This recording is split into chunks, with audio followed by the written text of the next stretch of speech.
I'm going to go up on the entry deck of our house, and although you won't be able to see the tank, you'll get another idea of how to hide and protect the rainwater tanks.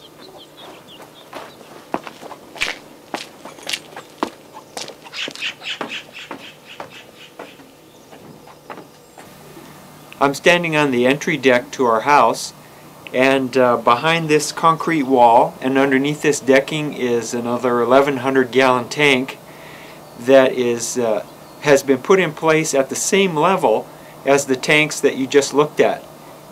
This tank is also connected to those tanks by a 1-inch water line, so that all of the water that comes off of the back roofs goes into this tank initially and then equalizes with those other 3 tanks in the front.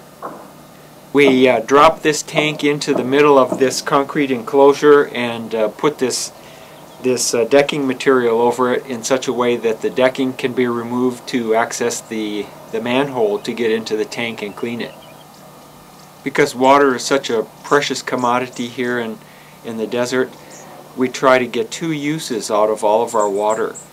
And one of the subjects of probably a further discussion will be the constructed wetlands that we have here below us.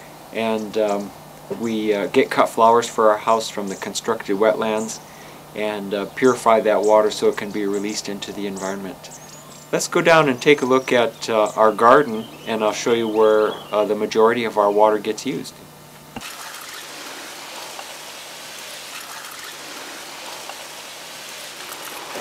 Today's March 6th.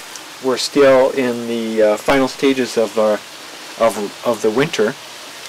And we're able to grow our greens here all year round because we have these beautiful raised bed gardens. They're insulated with 1 inch of styrofoam, and we put pods over them in the wintertime to keep the frost off and to keep them from freezing. And this is one of the best uses of our rainwater, is we use it to water our garden year round.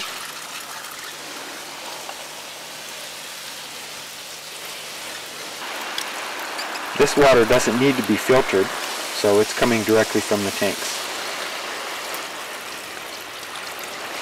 The raised beds are made out of concrete, and the surrounding steel structure that protects it from the deer and from the javelina is all salvaged steel from Prescott.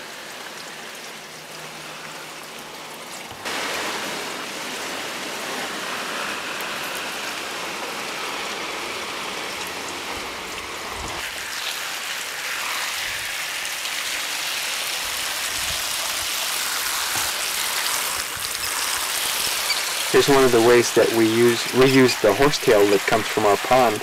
All of the mulch on top of this asparagus is old horsetail, ground up and chopped up. Here's our compost pile and our worm garden. And one of the second uses of water that we get from water for the pond is we wash out our pond filters in here, and all of that organic material from the fish helps to feed these worms, and eventually it'll help feed our garden plants. In addition, about 3 years ago, we had the opportunity to view a mass migration of Swainson's hawks, which circled over the pond. There was probably 1,500 of them that circled over the pond and landed on the hillside behind us. Our rainwater is pressurized from a pressure pump that's down by the storage tanks and comes up here like any other water, comes out of the tap. This is where our 3rd level of filtration happens. We have a refrigerator filter, and we also have a particulate filter on the cold water tap that's in our kitchen sink. The rest of the house taps use water that comes directly from those tanks, and it's plenty clean and clear and available for use. It's just that when we drink it, we provide that extra level of filtration.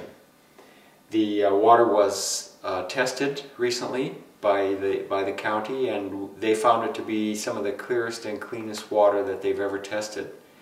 So this is one of the best parts, one of the best perks of using your rainwater, and that's drinking it.